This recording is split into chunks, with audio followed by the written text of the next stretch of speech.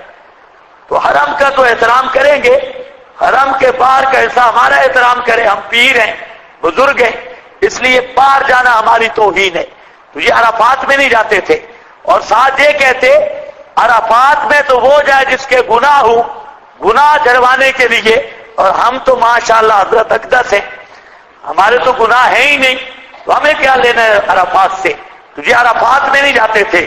اللہ نے فرمایا ثم افیضوا، اور مکہ والوں، یہاں سمے کا معنی سمجھنا ہے، سما کس معنی میں ہے؟ ثم افیضوا، یاد رکھو جہاں پر سما جو ہے محض فصل کلام کے لیے ہے، سما محض فصل کلام کے لیے، اور فصل کلام والا جو سما ہوتا ہے ایک کلام سے دوسری کلام کی طرف انتقال مقصود ہوتا ہے، ایک کلام سے دوسرے کلام کی طرف پھرنا اور انتقال مقصود ہوتا ہے۔ اور عربی اردو میں اس کی تعبیر ہے، سما کا معنی اچھا تو، اردو میں کیسے انتقال ہوتا ہے کلام سے دوسرے کلام کی طرف؟ اچھا تو، یہ بات بھی ہے، اچھا تو یہ حکم بھی سن لو۔ اور دوسری تعبیر اردو میں اس کی یہ بھی ہے، ہاں تو، کہتے ہیں ہاں تو میں عرض کر رہا تھا، ہاں تو یہ بات بھی ہے، اچھا تو یہ بات بھی ہے۔ تو یہاں یاد رکھ لو سما کس کے لیے؟ فصل کلام کو جدا کرنے کے لیے۔ اس کا یہ مطلب نہیں ہے کہ حج کے احکام کر لو تو پھر جاؤ عرفات میں، یا اور کسی چیز سے سما تراخی کے لیے بن نہیں سکتا۔ یہاں سما لفصل الکلام، فصل کلام کے لیے ہے، اور معنی اردو میں کریں گے اچھا تو یا ہاں تو، یعنی پہلے کلام سے نئے کلام کی طرف انتقال ہے۔ ثم افیضوا، پھر جاؤ تم بھی، من حیث، جہاں افاض الناس، جاتے ہیں انسان، افاض الناس، اور مکے والوں تم بھی وہاں جاؤ جہاں اور انسان جاتے ہیں، سمجھے ہو بات؟ جہاں اور بندے جاتے ہیں تم بھی جاؤ، نخرے نہ کرو، بدعت چھوڑو۔ افاض الناس واستغفر اللہ، اور معافیاں مانگو اللہ سے، ان اللہ غفور الرحیم، بے شک اللہ غفور الرحیم ہے، بہت معاف کرنے والا ہے۔ فَإِذَا قَضَيْتُمْ مَنَاسِكَكُمْ، اور جب تم ادا کر چکو، آپ نے پڑھا ہے القضاء بمعنی الادا، کلام عرب میں اکثر ہے کہ قضا کس کے معنی میں؟ ادا کے معنی میں۔ جہاں قضیتم کا مطلب تو یہ ہے کہ جب تم سے مناسک قضا ہو جائیں، یعنی رہ جائیں، یہ معنی نہیں۔ قضیتم بمعنی ادیتم، جب تم ادا کر چکو، مناسککم، اپنے مناسک کو، یعنی ارکان حج کو، فاذکروا اللہ، یاد کرو اللہ کو، کا ذکرکم آباءکم، مثل ذکر کرنے تمہارے اپنے باپ دادا بزرگوں کا، او بمعنی بل ہے، بلکہ اشد و ذکرہ، زیادہ سخت ہو، زیادہ سخت ہو ذکرن از روئے ذکر کے.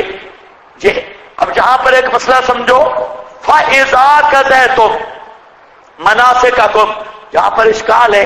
اس آیت کا مطلب تو یہ بنتا ہے کہ فَإِذَا قَضَيْتُم، جب تم پورے کر چکو مناسک تو پھر فَاذْكُرُوا اللَّهَ، پھر تم کیا کرو؟ اللہ کا ذکر کرو. اس کا مطلب ہے مناسک سے فارغ ہو کر اللہ کا ذکر کرو، حالانکہ یہ مقصود نہیں. مکہ والے دوران مناسک مینا میں بیٹھتے اور مینا میں بیٹھ کے جلسے کرتے، میرا ابا یوں تھا، دادا یوں تھا، فخر کرتے. یہ تو یہاں پر مسئلہ یہ ہے، تمام مفسرین متفق ہیں کہ جہاں اذا قضیتم کے لیے یہ کوئی ضروری نہیں کہ ہمیشہ فا تاکید مع البصر کے لیے آئے، بلکہ جہاں پر اقتران زمانی ہے. اذا قضیتم الصلاۃ جیسے دوسرے مقام پہ ہے، تو اذا اس مقام پر کیا ہے؟ ہم زمانی کے لیے آتا ہے، ہم زمانی، اقتران زمانی کے لیے. اس کی بات آئے گی انشاءاللہ. تو یہ کب ہے فائدہ؟ قیام منا 10ویں 11ویں 12ویں یہ مقام. تو کیا ہے جی؟ فذکر اللہ. یہاں اصل میں ایک مسئلہ ذکر کرنا چاہتا ہوں جس کے لیے یہ بات ٹھہری. فَإِذَا قَضَيْتُم مَنَاسِكَكُمْ فَاذْكُرُوا اللَّهَ. اب فا آیا، ہر مقام پہ فا تاکید الوصل کے لیے نہیں، بلکہ جہاں فا کس کے لیے؟ ہم زمانی کو بیان کرنے کے لیے. مطلب ہے دوران مناسک اللہ کا ذکر کرو. دوران مناسک جس طرح دوسرے مقام پہ ہے اذا قضیتم الصلاۃ فاذکروا اللہ قیاما وقعودا، وہاں پر بھی ہے اذا قضیتم، جب تم ادا کرنے لگو تو دوران نماز فاذکروا اللہ، اللہ کا ذکر کرو. اس کا یہ مطلب نہیں ہے کہ جب نماز پڑھ چکو تو پھر اللہ کا ذکر شروع کر دو، نہیں. یہاں پر کیا ہے؟ اذا قضیتم الصلاۃ فاذکروا اللہ قیاما وقعودا. یہ قیام و قعود اس بات کی دلیل ہے کہ دوران نماز ہی ذکر ہوگا. اب اس کی اور بھی مثالیں ہیں. اذا سألتموہن فاسألوہن من وراء حجاب، جب ان سے تم سوال کرو تو اب کیا مطلب ہے کہ سوال کے بعد پردہ کریں گی؟ نہیں، دوران سوال ہی پردہ ہوگا. تو بریلویوں نے ایک روایت لی ہوئی ہے اذا صلیتم علی المیت فاخلصوا له الدعاء، وہاں پر بڑا زور لگاتے ہیں. اذا صلیتم، جب نماز پڑھ چکو پھر اس کے لیے خالص دعا مانگو. تو پھر زور لگاتے ہیں فا، یہ تاکید مال وصل کے لیے ہے. تو اب ہم انہیں کہتے ہیں یہ تمہاری جہالت ہے. فا تاکید مال وصل کے لیے ہے، اس میں کوئی شک نہیں، لیکن فا تاکید وصل کے لیے بند نہیں. کیا سمجھے ہو؟ فا تاکید وصل کے لیے تو ہے، یہ شک اختلافی نہیں ہے، لیکن صرف تاکید مال وصل کے لیے نہیں ہے، بلکہ کبھی اقتران زمانی کے لیے فا کا مابعد دوران میں بھی پایا جاتا ہے اور کبھی پہلے بھی پایا جاتا ہے. فَإِذَا قَرَأْتَ الْقُرْآنَ فَاسْتَعِذْ. تو اب کیا مطلب ہے؟ جب قرآن پڑھ لو تو اعوذ باللہ پڑھو. اب وہاں پر بھی فاعل لیکن شروع میں تعوذ ہے. اور جہاں پر اذا قضیتم الصلاۃ فاذکروا اللہ قیاما وقعودا دوران نماز، اور جہاں پر فاذا قضیتم مناسککم فاذکروا اللہ دوران مناسک.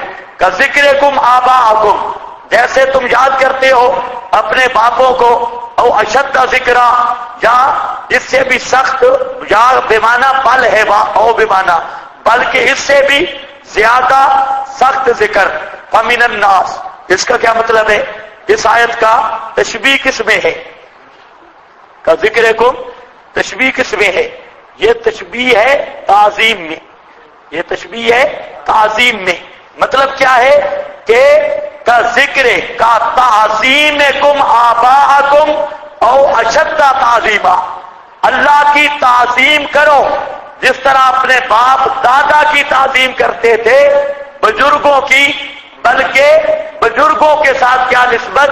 اشد و ذکرا، اشد و تعظیمہ، اللہ کی تو سب سے زیادہ تعظیم کرو بزرگوں کا۔ اب یہ جو تعظیم والا معنی ہے یہ ذکر باللسان کو بھی شامل ہے، چاہے بزرگوں کے کارنامے ہوں وہ بیان کرتے ہوں، اللہ فرماتے ہیں بزرگوں کے کارناموں چھوڑو میرا نام ذکر کرو، یہ بھی تعظیم والے معنوں کو شامل ہے۔ ایک اور معنی بھی بزرگوں نے کہا کہ جہاں کا ذکر کم فاذکروا اللہ بالتوحید، اللہ کی توحید کو یاد کرو، یاد کرو اور توحید بیان کرو۔ کا ذکر کم، جیسے ذکر کرتے ہو تم اپنے باپ کی، باپوں کا، کیا مطلب؟ جیسے دوسرا باپ برداشت نہیں کرتے اسی طرح دوسرا مشکل کشا بھی برداشت نہ کرو۔ وہ کوئی باپ دوسرا برداشت کرتا ہے؟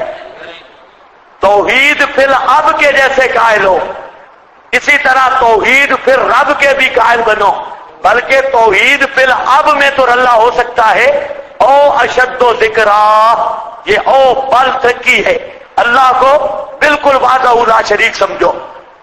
یہ بھی کہا گیا تو بہرحال کا ذکر کم آباءکم او اشد و ذکرا ومن الناس من یقول، بس اب آسان جگہ شروع ہو گئی، اور جہاں پر ہے اقسام الحجاج۔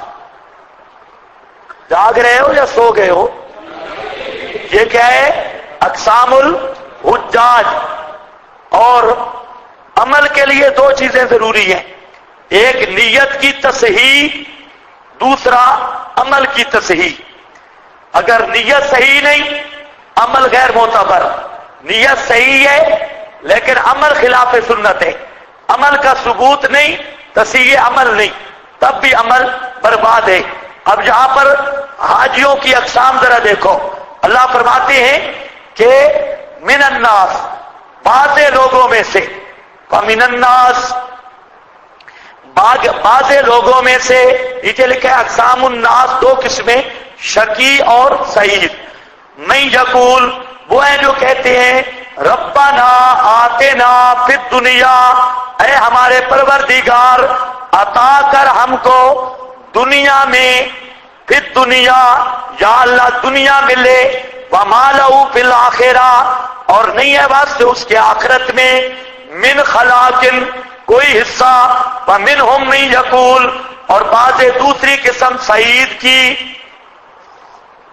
من یقول، جو کہتے ہیں ربنا آتنا فی الدنیا حسنہ، اے ہمارے پروردگار عطا کر ہمیں دنیا میں حسنہ، حسنہ اچھائی، وفی الآخرۃ حسنہ، اور آخرت میں بھی اچھائی، وقنا عذاب النار، اور بچا ہم کو آگ کے عذاب سے۔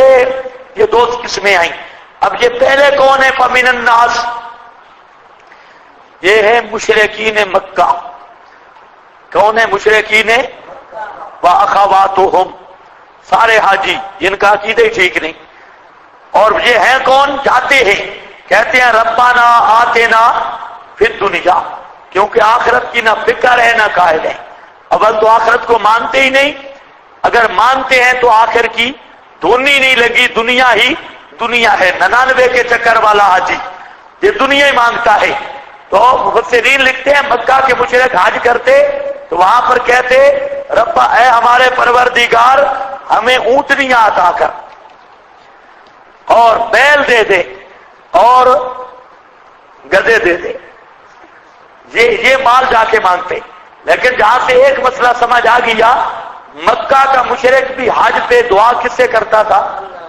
ربنا، یہ مکہ کا مشرک کہہ رہا ہے ربنا آتنا، مانگتا دنیا تھا لیکن مانگتا تو اللہ سے تھا۔ ربنا آتنا فی الدنیا، تو یہاں بتا دیا صرف دنیا کے طالب ہیں، ان کا آخرت میں کوئی حصہ نہیں۔ اور بعض اس میں وہ ہیں جو کہتے ہیں ربنا آتنا فی الدنیا حسنۃ۔ اس آیت کو سمجھنا ہے، اس آیت کا بھی بہت اس پہ ظلم ہوا۔ ربنا لوگ مانا یہ کرتے ہیں کہ وہ دنیا مانگتے ہیں اور آخرت بھی مانگتے ہیں۔ آپ نے بھی یہ سنا ہوگا ہے نا کہ دنیا بھی مانگتے ہیں اور آخرت بھی مانگتے ہیں، یہ تحریف فی الآیت ہے۔ دنیا نہیں مانگتے. اب ذرا خیال کرنا ہے، یہاں پر پہلے یہ سمجھ لو کہ ربنا آتنا فی الدنیا، دنیا تو صرف بطور ظرف کے ہے، اصل مفعول ہے حسناتن، اور فی الآخرہ میں بھی اصل مفعول ہے حسناتن. تو مقصود کلام کا حسنہ ہے، دنیا میں بھی آخرت میں بھی. دنیا بھی مقصود نہیں، پھر دنیا حسنہ میں، پھر دنیا میں بھی مقصود حسنہ ہے، پھر آخرہ میں بھی مقصود حسنہ ہے، کیونکہ مفعول اور مقصود یہ ہے جو مانگا جا رہا ہے. باقی دنیا میں حسنہ مقصود ہے اور ظرف ہوتی ہے صرف ضمن، وہ ضمنی چیز ہے پھر دنیا، اور آخرت بھی ضمنن ہے. اصل کیا ہے؟ مقصود حسنہ دنیا میں بھی اور آخرت میں بھی. لیکن مراد حسنہ سے کیا ہے؟ مانا لوگ یہ کرتے ہیں یا اللہ دکان بھی چنگی کر دے، پیسے بھی دے دے اور ڈنگر بھی دے دے تاکہ میں ان کا خادم بن کے رہوں. ربنا آتنا فی الدنیا، یہ نہیں مراد لیتے بھائی، نہیں. ربنا آتنا فی الدنیا حسنۃ وفی الآخرۃ حسنۃ. اللہ دنیا میں حسنہ عطا کر، دنیا کی حسنہ نہیں، دنیا میں حسنہ عطا کر. یہ حسن کیا ہے؟ تمام مفسرین نے لکھا جہاں الحسنہ سے مراد ہے العمل الصالح، العمل الصالح.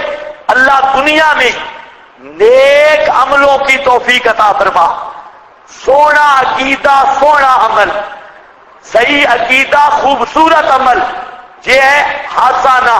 لقد کان لکم فی رسول اللہ اسوۃ حسنہ، ربنا آتنا فی الدنیا حسنہ. یہ وہی حسنہ ہے، عمل صحیح دنیا میں مانگتے ہیں کہ یا اللہ صحیح عمل عطا کر دے. اور آخرت کی حسنہ کیا ہے؟ قبولیت عمل، قبولیت عمل. دنیا میں نیک اعمال کی توفیق دے اور آخرت میں نیکیوں کو قبول کر لے. یہ معنی ہے ربنا آتنا فی الدنیا حسنہ.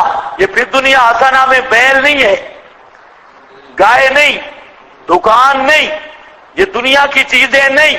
مطلب کیا ہے؟ دنیا کی حسنہ تصحیح عقیدہ اور تصحیح عمل ہے، اور آخرت کی حسنہ یہ عمل کی مقبولیت اور اللہ تعالیٰ کا انعام اور اجر ہے. تو اس لیے یہ یاد رکھنا ہے. یہاں اس پر علامہ عبد الماجد نے بہترین بات کی ہے. تفسیر ماجدی میں، روح المعانی میں بھی بات اچھی ہے، لیکن ماجدی کبھی بولتا ہے تو ماجدی ماجدی ہے. اردو کی تفسیر ہے لیکن کبھی بولتا ہے تو عربیوں کو بھی پیچھے چھوڑ جاتا ہے. بہت خوبصورت جملہ لکھتا ہے ماجدی کے. میں نے جملے کہیں لکھے بھی تھے، پتہ نہیں کس جگہ پہ لکھے ہیں. یہاں اسی آیت پہ ربنا آتنا فی الدنیا حسنہ، اس کا معنی کہیں میں نے لکھا ہے اس کے جملے ماجدی کے.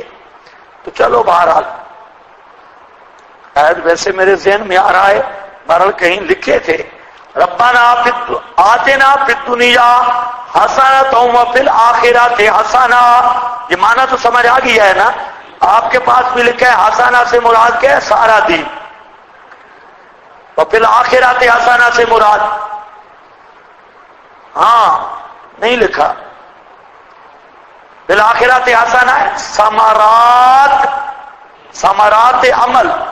وقنا عذاب النار، تیسرا بچا دے ہمیں آگ کے عذاب سے. اولئک یہ ثمرہ ہے واسطے ان کے، حصہ ہے مما کسبوا، اس سے جو کسب کیا انہوں نے. واللہ سریع الحساب، اور اللہ جلد حساب لینے والا ہے، اسے حساب لینے میں دیر نہیں لگتی. بذکر اللہ فی ایام معدودات، اور یاد کرو اللہ کو فی ایام معدودات، گنے ہوئے دنوں میں. یہ ایام معدودات کیا ہیں بھائی؟ ایام تشریق، 11ویں، 12ویں، 13ویں معدودات. فمن تعجل فی یومین، جہاں اگر کوئی چلا جائے تعجل فی یومین 11ویں اور 12ویں کو فلا اسم علیہ کوئی گناہ نہیں اس پر، ومن تاخر جو 13ویں کو بھی ٹھہر جائے فلا اسم علیہ اس پر بھی کوئی گناہ نہیں۔ اگر 11ویں 12ویں یہ وہ جمرات کو کنکر مارنے ہوتے ہیں نا، قربانیاں وغیرہ مینا میں اور بھی بات چیزیں ہوتی ہیں، تو جہاں 3 دن ٹھہرنا ہوتا ہے، کون سے 11ویں 10ویں 11ویں 12ویں یہ، تو جہاں پر جو ہے فرما دیا کہ اگر پہلے 2 دن فی یومین 2 دنوں یعنی 11ویں اور 12ویں میں کوئی چلا جاتا ہے جلدی کر کے یہ جائز ہے، اور اگر کوئی ٹھہر جاتا ہے یعنی 13ویں تاریخ کو 12ویں سے مؤخر ہوگا تو 13ویں بنے گی، فلا اسم علیہ اس پر بھی کوئی گناہ نہیں۔ عند الاحناف 13ویں کو ٹھہرنا افضل ہے، جانا جائز ہے۔ لمن اتقى پس سے اس کے جو ڈرتا ہے، اصل مقصود تقویٰ ہے، ڈرنے والے کے لیے واتقوا اللہ پھر آگے اللہ سے ڈرو، واعلموا انکم الیہ تحشرون اور یقین کرو نسخہ تقویٰ اللہ کا ڈر تب ہوگا کہ آخرت کی فکر ہو، واعلموا انکم الیہ تحشرون ومن الناس من یعجبک قولہ فی الحیات الدنیا قسم ثالث کا بیان، قسم ثالث ومن الناس پہلی قسم تھی خالص کافر، دوسری قسم تھی خالص مومن، تیسری قسم ہے صوفی صاحب، تیسری قسم ہے صوفی صاحب، سمجھتے ہو نا، نہ پکا مومن نہ پکا کافر بلکہ درمیان والی برزخی مخلوق۔ ومن الناس اور بعض لوگوں میں سے وہ ہیں من یعجبو کا قولہ، خیال کرو کہتے ہیں کہ یہ ترغیب ہے جہاد کی، اور اخنس نامی منافق کا حال ذکر کیا گیا ہے۔ اخنس ایک خطیب تھا، اخنس کیا تھا؟ پیر بھی تھا اور خطیب بھی تھا، اور میں نہیں کہہ رہا، جہاں پر لکھا ہے معالم التنزیل، معالم التنزیل میں صاحب معالم نے لکھا کہ اخنس بن شریک الثقفی کان رجلا حلوب الکلام وحلوب المنظر، یہ جو اخنس بن شریک تھا یہ بڑا میٹھا کلام تھا۔ میرے دوستوں بزرگوں بھائیوں بہت میٹھا کلام تھا، حلوب الکلام، اس کی زبان میں بڑی مٹھاس تھی، اور تھا بھی کیا؟ حلوب المنظر، چہرہ بھی بڑا نورانی تھا، منظر تھا بھی بڑا خوبصورت۔ خطیب کے لیے خوبصورتی بھی شرط ہے، ہاں؟ جو وہ خطیب زیادہ کامیاب ہے جو خوبصورت بھی ہو، اور صورت کے بغیر والا خطیب وہ اتنا کامیاب نہیں ہوتا۔ یہ بے ایمان جو تھا اس کی زبان بھی بڑی میٹھی تھی، حلوب الکلام، میٹھی باتیں کرتا، اور تھا بھی بڑا چترا۔ اچھا یہ بات قدرتی ہے، جس کی زبان میٹھی ہوگی نا اندر سے بالکل پھیکا ہوگا۔ یہ ہمارا تجربہ یہی ہے کہ جس کی ہم نے دیکھا بڑی تول توڑ کر لفظ بولتا ہے جی لیکن اندر سے وہ پورا 10 نمبریہ نکلتا ہے، اور ہمیشہ جو آدمی ذرا کڑوا ہوگا طبیعت کا تو وہ آدمی اندر سے کھڑا ہوگا۔ ہمارا تجربہ یہی ہے، جو طبیعت کا بظاہر کڑوا ہوگا اس کے دل میں کھوٹ نہیں ہوگی، اور جو اوپر ہوگا میٹھا ہے، بڑا میٹھا، اندر سے ہوگا بھیڑیا۔ اور اسی لیے نبی پاک صلی اللہ علیہ وسلم کی وہ حدیث ہے، فرماتے ہیں کہ آخر زمانہ میں جو ایک جماعت کا آپ نے ذکر فرمایا، اس میں حدیث آ رہی ہے بخاری مسلم میں اور کتابوں میں، آپ فرماتے ہیں یخرج فی آخر الزمان، آخر زمانے میں ایک جماعت نکلے گی، اس کی علامتیں ہیں، ان کی علامتوں میں سیماہم التحلیق، 3 نشانیاں ہیں اس جملے میں۔ ایک نے ابن حجر وغیرہ نے یہ لکھی کہ ایک تو نشانی یہ ہے کہ وہ سروں کو بالکل منڈاتے ہوں گے اس طرح، تعلیق حلق سے، سروں کو بالکل ستیہ ناس، سر کا ایئرپورٹ بنا دیں گے اور بالکل حلق کراتے ہوں گے. اور دوسرا، مسجدوں میں ٹولیاں ٹولیاں بن کے بیٹھیں گے حلقہ سے.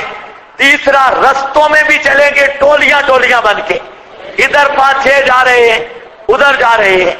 3 علامتیں، مسجدوں میں ٹولیاں، راستے پہ ٹولی، سر گونے اور سر پہ استرا. یہ اور فرمایا کہ یحقر احدکم صلاتہ، ان کی نمازیں دیکھو گے تم سمجھو گے ماروئے نمازیں تو پڑھتے ہی ہیں، ہم تو بالکل نمازوں کے قریب نہیں جاتے.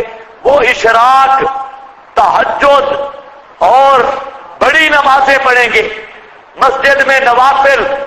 اور جب بھی دیکھیں صوفی صاحب کے ہاتھ میں لوٹا ہے، تم کہ کتنا نمازی ہے، ہماری تو نماز ہی نہیں.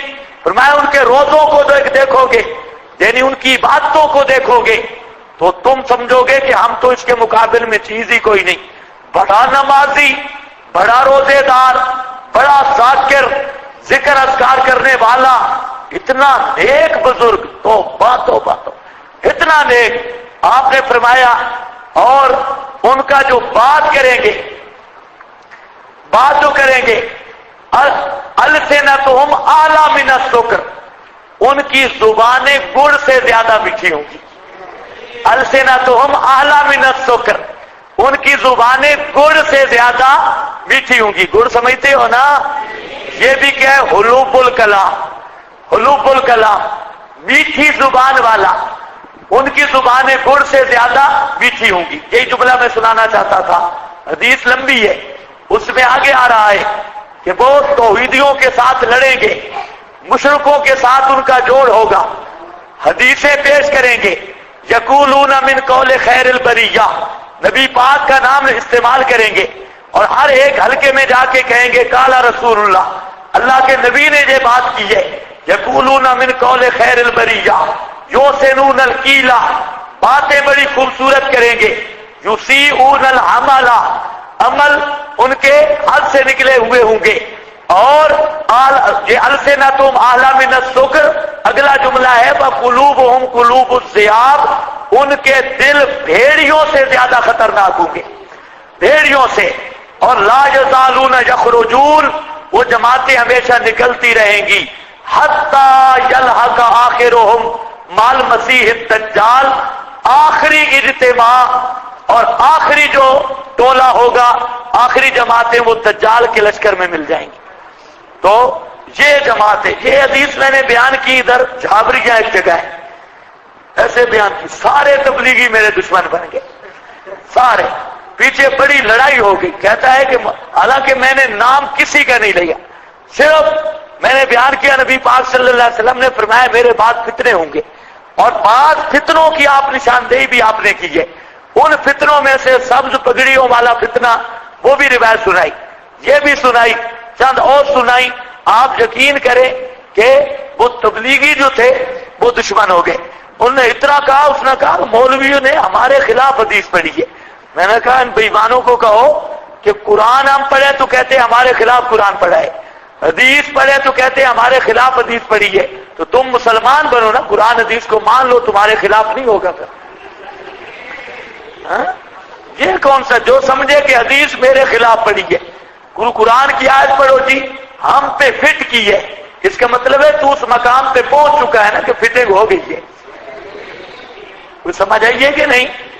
بھائی ٹوپی جو ہے، ٹوپی یہ ٹوپی ہے، تو اب یہ ٹوپی اتنی ہے کہ یہ سر پہ فٹ آ رہی ہے.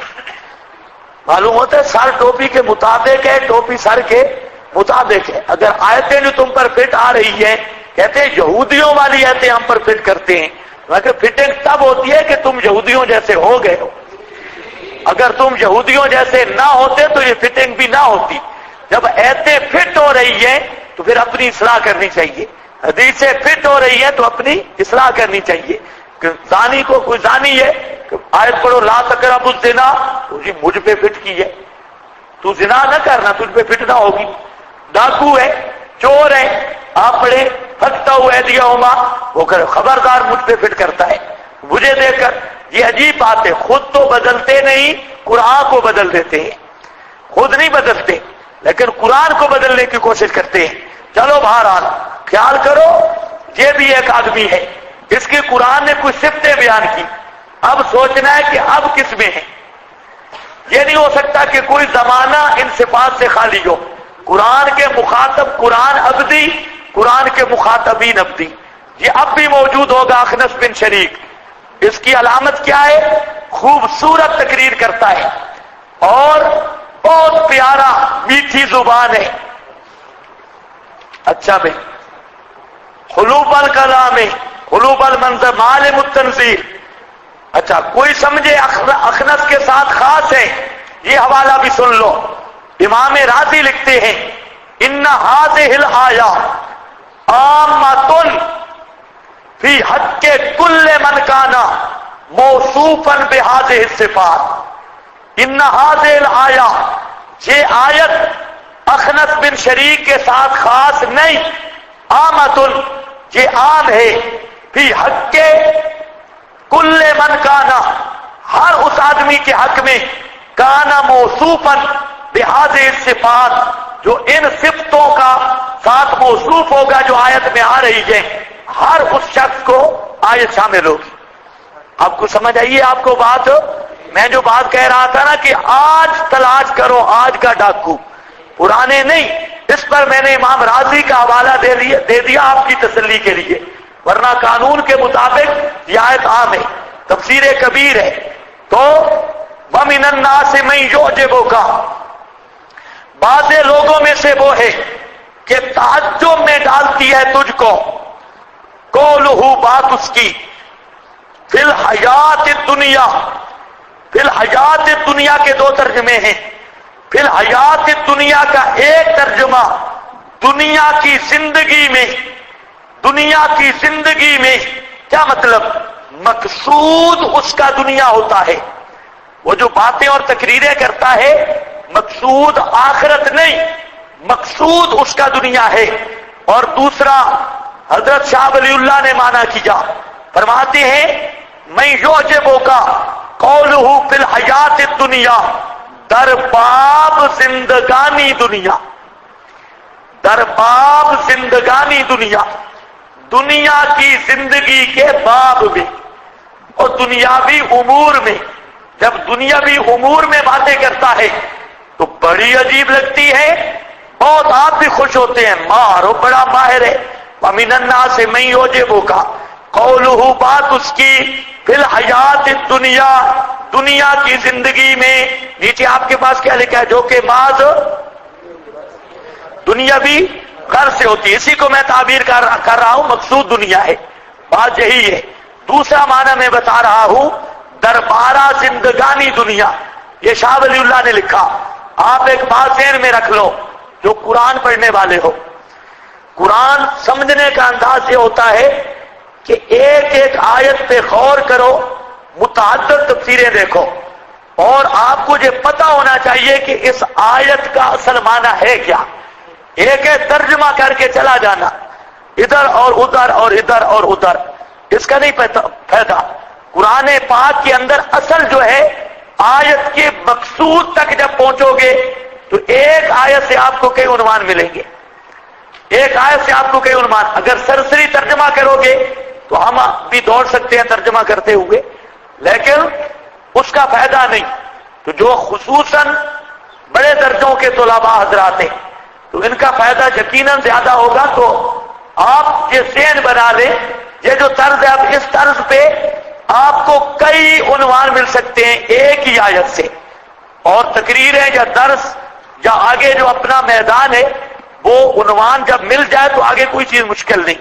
مقصد جہاں پر دو معنی آگے، میں یعجبک کا یہ دو عنوان آپ کے ہاتھ آگے، اسی طرح جہاں تین معنی آ رہے ہیں وہاں تین عنوان ہیں، چار چار پانچ پانچ معنی ہیں، وہاں پر اتنے عنوان ایک آیت پر آپ اتنا بیان کر سکتے ہیں، اس کو اس ترتیب پر آگے فٹ کر سکتے ہیں۔ تو اس لیے اصل پوری توجہ اس پر دیا کرے کہ قرآن پاک کہنا کیا چاہتا ہے، اس آیت کا مقصد کیا ہے۔ اب اس کا ظاہر ترجمہ تو آپ کو اچھی لگتی ہے، بات اس کی دنیا کی زندگی میں، بس کیا مطلب؟ دنیا کی زندگی میں اچھی لگتی ہے کہ کیا مطلب؟ دو مطلب ہے، ایک نیچے لکھا ہے، دوسرا میں عرض کر رہا ہوں حضرت شاہ ولی اللہ کا، در باب زندگانی دنیا۔ قرآن پاک کے ترجمے دیکھے کرو مختلف، اور اوپر لفظ نیچے ترجمہ، اور پورا غور سے دیکھا پھر موازنہ کرو کہ اس مفسر نے یہ ترجمہ کیوں لایا یہ لفظ، کوئی نہ کوئی وجہ ہوگی اور کوئی نہ کوئی توجیہ کر رہا ہوگا، تو اس سے بڑا فائدہ ہوتا ہے۔ وَمِنَ النَّاسِ مَن يُعْجِبُكَ، یہ نفی علم غیب عن النبی ہے، میرے پیغمبر آپ بھی خوش ہو جاتے ہیں اس کے ظاہری کلام سے اور اس کے امور دنیا کی باتوں سن کر، الدنیا وَيُشْهِدُ اللَّهَ، اور گواہ بناتا ہے اللہ کو، عَلَىٰ مَا فِي قَلْبِهِ، اوپر اس کے جو اس کے دل میں ہے۔ کیا مطلب؟ اللہ کو گواہ بناتا ہے عَلَىٰ مَا فِي قَلْبِهِ، اوپر اس کے جو اس کے دل میں ہے۔ وہ کیا چیز ہے؟ وہ ہے، کہتا ہے انی احبک، ما فی قلبی کیا ہے؟ انی احبک، تیرے سامنے آ کر کہتا ہے کہ اللہ کی قسم، اللہ گواہ ہے یا رسول اللہ، اللہ گواہ ہے، صدقے یا رسول اللہ، میرے دل میں بڑا عشق رسول ہے، انی احبک یا رسول اللہ، اللہ گواہ ہے، یشہد اللہ، بار بار کہتا ہے اللہ اس بات پہ گواہ ہے میں عاشق رسول ہوں، اللہ گواہ ہے صدقے یا رسول اللہ، اللہ گواہ ہے غلامی رسول میں موت بھی قبول ہے، موت بھی قبول ہے، حلوے کی پلیٹ کے پیچھے پورا دین چھوڑ گیا ہے، موت بھی قبول ہے شیطان زمانے کا، یشہد اللہ علی ما فی قلبہ، گواہ بناتا ہے اللہ کو، ایک طرح خبر دیتا ہے، نہیں، اس خبر کو شہادت سے تعبیر کیا، معلوم ہوتا ہے قسمیں اٹھا اٹھا کر کہتا ہے، شہادت پکی بات کو کہتے ہیں قسم۔ اللہ فرماتے ہیں یہ بے ایمان قسمیں اٹھاتا ہے محبت رسول کی اور کہتا ہے کہ انی احبک ویحلف باللہ، اللہ کے نام کی قسمیں اٹھاتا ہے۔ معالم التنزیل کا حوالہ ہے، معالم اپنا تنزیل بہترین تفسیر ہے، فرماتے ہیں یقول انی احبک ویحلف باللہ علی ذالک، دونوں کا معنی بتا دیا، یشہدو کا بھی اور یحلف باللہ، اور ما فی قلبہ انی احبک، میں آج بھی اس کے رسول کے نعرے ہیں، وَهُوَ أَلَدُّ الْخِصَامِ، حالانکہ وہ سب سے بڑا دشمن ہے، ہوبا الد تو عاشق معاشق کوئی نہیں، الد الخصام سب سے بڑا جھگڑالو ہے، جھگڑا کرتا ہے۔ اب ذرا خیال کرنا ہے، زبان بڑی میٹھی، چہرہ بڑا نورانی، صحیح میں کب ہوا؟ نورانی چہرہ، کلام میٹھا دو، عشق رسول کے نعرے تین، باتوں کی مہارت اور ملکہ تقریر چار، آگے ہوبا الد الخصام، حق ماننے سے سب سے بڑا ضدی، بڑا جھگڑالو، حق کی بات قرآن سامنے بیان کرو گیا، ہوبا الد کانوم ہومورم مستنفرا، گدھوں کی طرح بھاگتا ہے اور گدھے بھی ڈرے ہوئے۔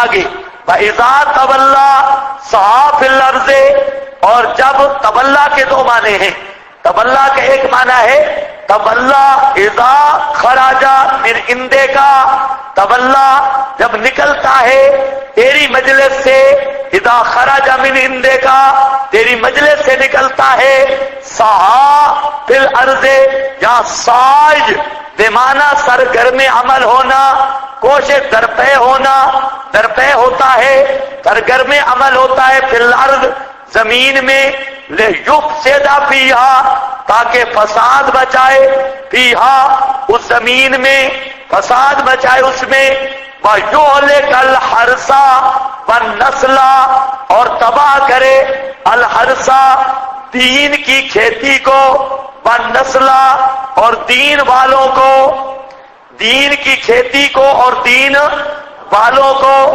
ہاں بھئی، الحرث والنسل کے تین مصداق ہیں، ان الصادق علامہ علوسی لکھتے ہیں ان الصادق ان الحرث فی ھذا الموضع الدین بالنسل الناس، اس مقام پہ حرث کا معنی دین کی کھیتی ہے اور نسل کا معنی لوگ ہیں، دیندار لوگ.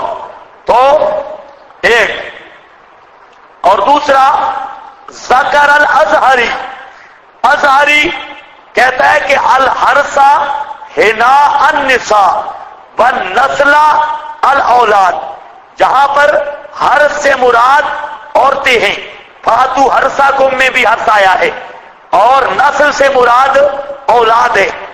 ہاں بھئی یولک الحرث والنسل، اصل وہی معنی ہے جو پہلے میں نے بتایا، تباہ کرتا ہے، ہلاک کرتا ہے، کھیتی کو بھی نسل کو بھی، دین کو بھی دین والوں کو بھی.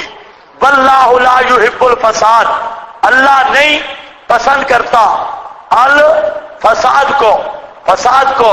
فَإِذَا قِيلَ لَهُ، اور جب کہا جاتا ہے اس کو اتق اللہ، اتق اللہ، ڈر اللہ سے، آخذتہ العزت، لے لیتی ہے اس کو غرور، ناک چڑھاتا ہے یعنی ضد کرتا ہے، بالاسم، لے لیتی ہے اس کو غرور، عزت ساتھ گناہ کے، مطلب ہے ضدی بھی ہے. فحسبہ جہنم، بس کافی ہے اس کو جہنم. فلبئس المہاد، اور برا ہے ٹھکانہ. اب ذرا سمجھو جہاں پر علامتیں، اذا تولا کا میں نے ایک معنی کیا کیا، اذا خرج من عندہ، جب آپ کی مجلس سے جاتا ہے، باہر جاتا ہے تو کیا کرتا ہے، صحافل عرض، فساد مچاتا ہے. اور ایک فساد کا معنی وہ پہلے لا تفسدوا فی الارض میں آپ پڑھ چکے ہیں. اس کا فساد یہی ہے کہ سارا رلا ملا کھاتا کرتا ہے، توحید کے خلاف منصوبے مشرکوں کے ساتھ جوڑ، یہ فساد اسی میں ہے. اور یولک الحرث والنسل، دین کو بھی برباد کرتا ہے. دین کی بربادی، شرک اور کفر کی تائید، بدعت کو بیان کرنا، اور اسی طرح مسئلے میں تلبیس، مسئلے میں کتمان، یہ ساری کیا ہے، یولک الحرث، دین کی تباہی ہے. ہر وہ قدم اٹھاتا ہے دین کی تباہی کا.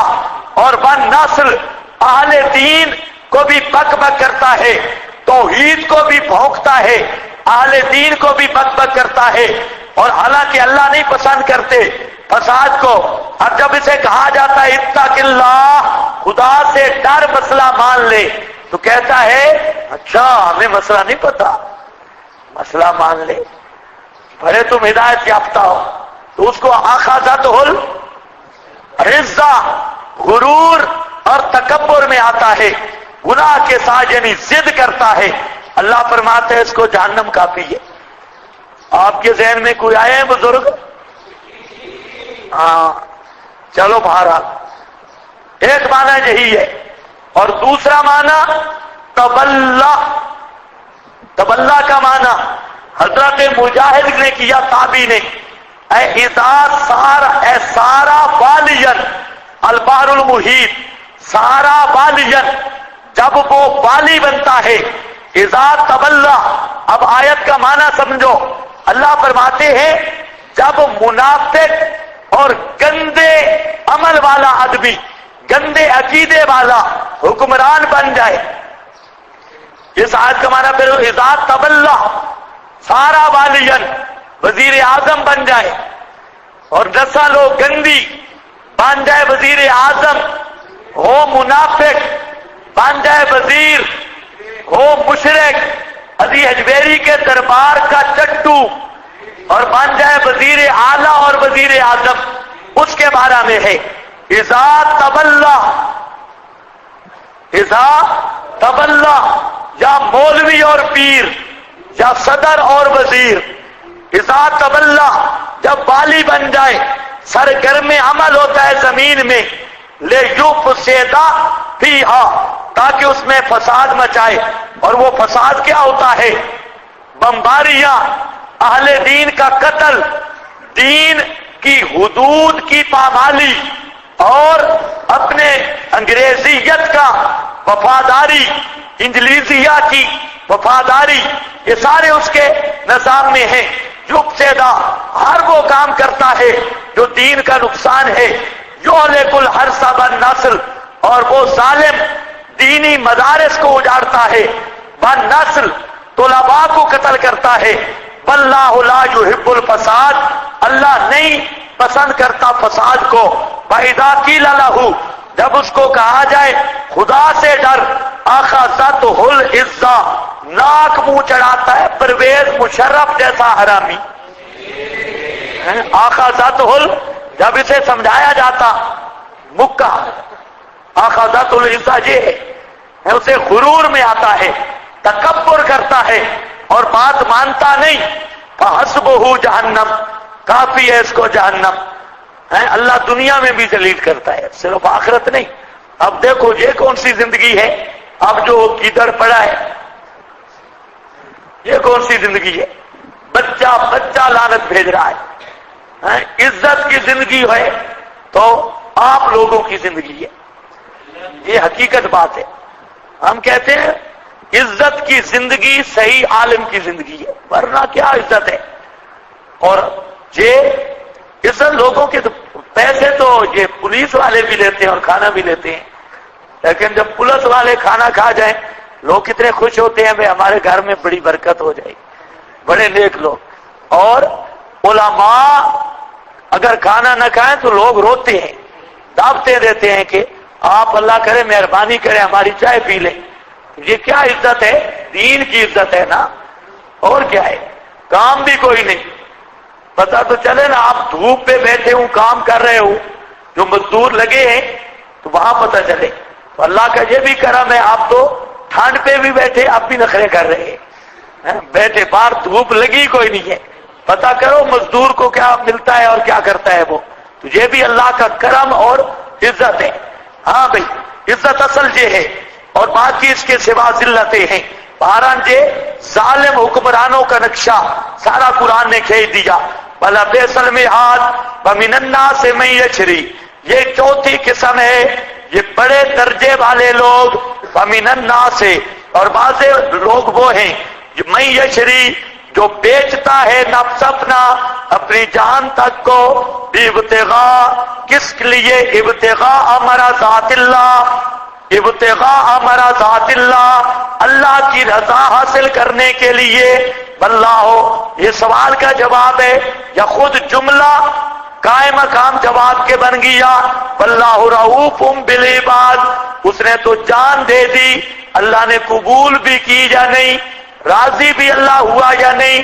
فرمایا واللہ رؤوف، اللہ تو بہت رافت کرنے والا ہے، نرمی کرنے والا ہے، بالعباد، ساتھ بندوں کے۔ یا ایھا الذین آمنوا، ترغیب الی الجہاد، اور اصلاح مبتدع بدعتی کی اصلاح اور ترغیب الی الجہاد۔ اوپر ایک جملہ آپ نے پڑھا تھا، تطبیق نہیں کی۔ ومن الناس کس میں ثالث کے اوپر کیا لکھا ہے؟ ترغیب الی الجہاد۔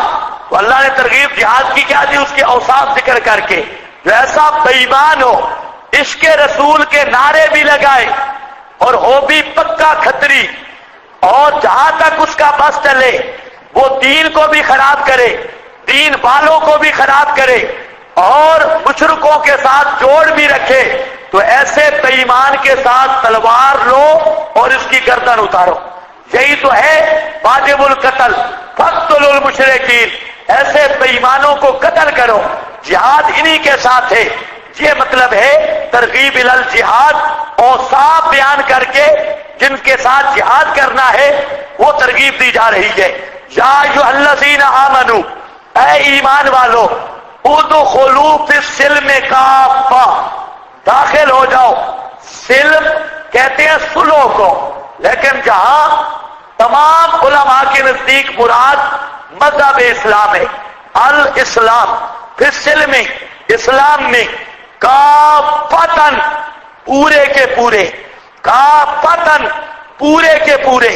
یہ نہیں ہے کہ آدھے تیتر آدھے بٹے ہیں، پورے کے پورے، داخل ہو جاؤ، آدھے تیتر بٹیر نہ بنو، خالص بن جاؤ۔ ادخلوا فی السلم کافہ، پورے کے پورے اسلام میں داخل ہو جاؤ۔ ولا تتبعوا خطوات الشیطان، اور مت پیروی کرو شیطان کے قدموں کی۔ انہ لکم عدو مبین، بے شک وہ شیطان واسطے تمہارے ظاہر باہر دشمن ہے، کھلا دشمن ہے۔ اس آیت کے شان نزول میں تو یہ آپ کو ملے گا تفسیروں میں، ابن ابی حاتم روح المعانی اور اسی طرح دیگر تفسیریں جتنی ابن جریر وغیرہ، آپ کو یہ صاحب ملے گا کہ حضرت عبداللہ ابن سلام مسلمان ہوئے، یہ یہودیوں کے عالم تھے، بڑے علامہ۔ جب مسلمان ہو گئے تو ان کے ذہن میں ایک بات آئی کہ بعض ایسے احکام ہیں شریعت موسوی کے کہ ان کا شریعت محمدیہ کے ساتھ تضاد نہیں بنتا۔ مثلا شریعت محمدی میں جمعے کا احترام ہے، حرمت والا دن کیا ہے؟ جمعہ۔ اور شریعت موسوی میں ہفتہ ہے، تو ان کے ذہن میں یہ بات آئی کہ جمعے کا احترام کروں گا تو یہ شریعت محمدی پر عمل ہو جائے گا، اور ہفتے کا بھی احترام کر لوں گا تو اس شریعت پر بھی یہ عمل ہو جائے گا، اس شریعت پر بھی عمل، اس پر بھی عمل۔ اسی طرح اونٹ کا گوشت ہے، اونٹ کا گوشت شریعت محمدی میں کھانا واجب کوئی نہیں۔ ایک آدمی ساری زندگی اونٹ کا گوشت نہ کھائے گناہگار ہوگا؟ نہیں گناہگار ہوگا، کوئی واجب اور فرض نہیں۔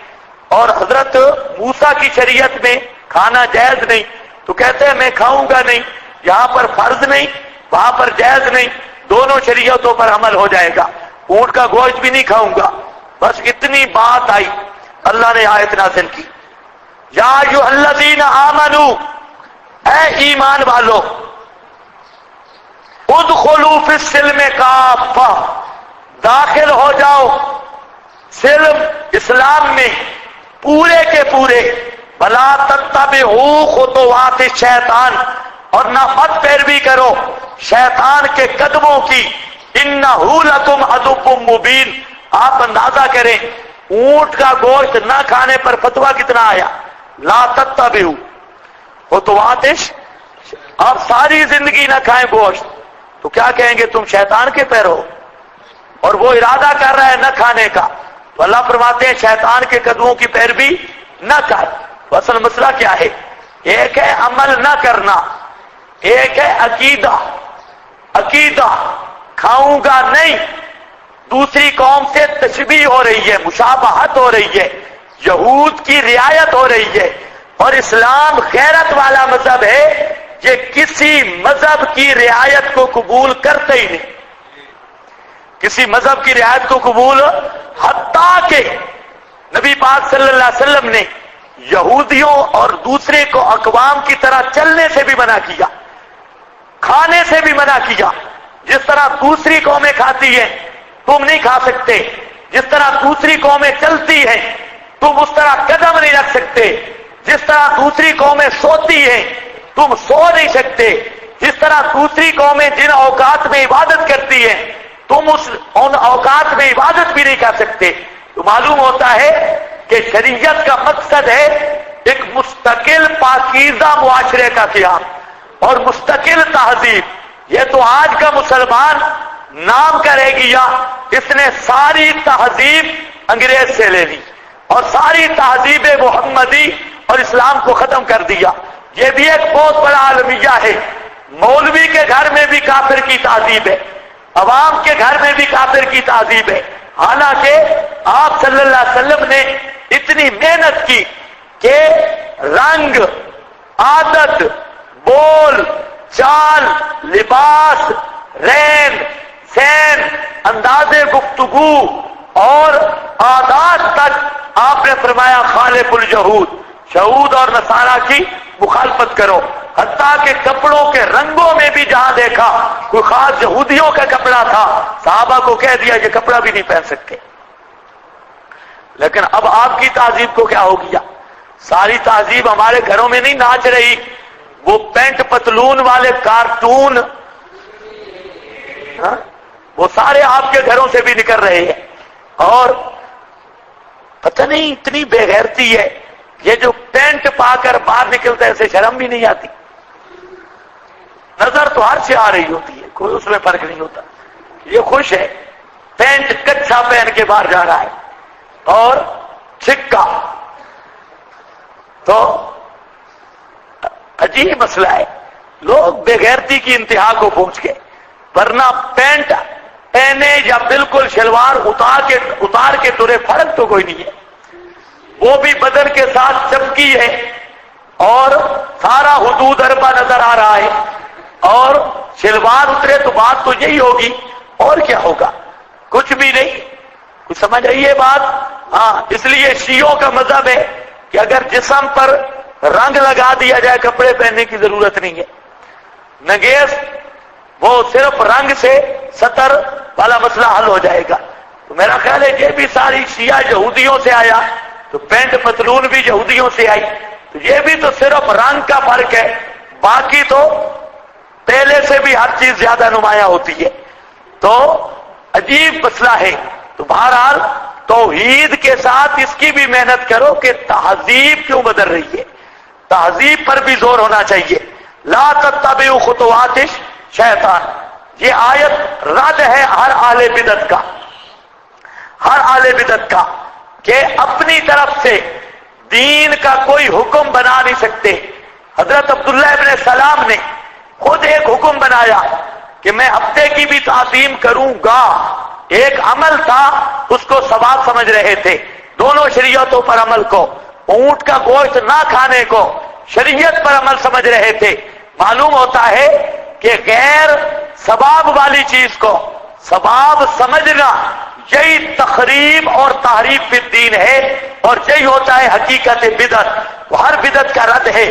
فرمایا کہ ادخلوا فی السلم کافہ، پورے دین میں داخل ہو جاؤ، صرف چلے نہ لگاؤ. ادخلوا فی السلم کافہ. سال پہ حضرت صاحب گئے ہوئے ہیں، سال لگانے، اور گھر پہ بیوی کا پردہ کوئی نہیں ہے، بڑا دین کا ٹھیکیدار. حالانکہ پردہ اس طرح فرض ہے جس طرح نماز فرض ہے، شرعی پردہ اس طرح فرض ہے جیسے نماز فرض ہے.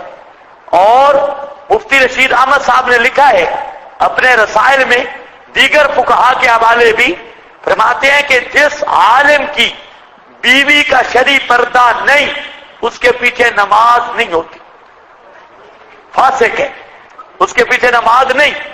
اب آپ دیکھ لو مولویوں کا حال بھی، کہتے ہیں شرعی پردہ ممکن ہی نہیں.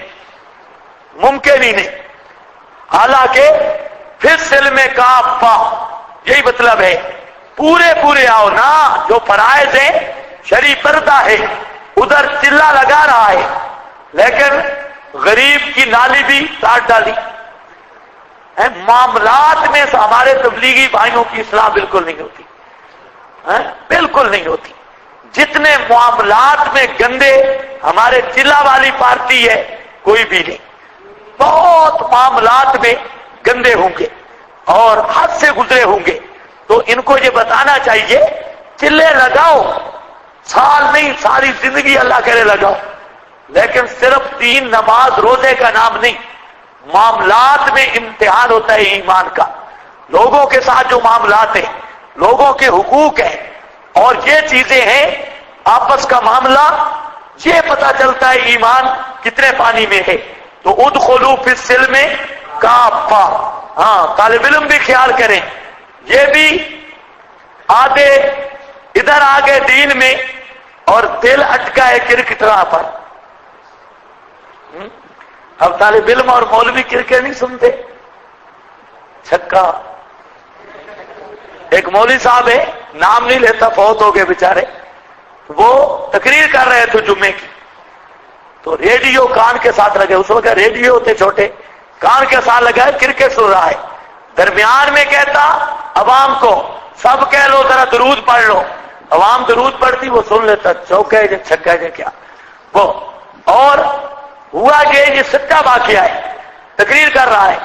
تو جب کچھ چھکا لگا، پتہ نہیں پاکستانیوں نے لگایا یا کیا، تو درود کہنا بھی خوشی میں بھول گیا. سٹیج پہ کہتے ہیں چھکا.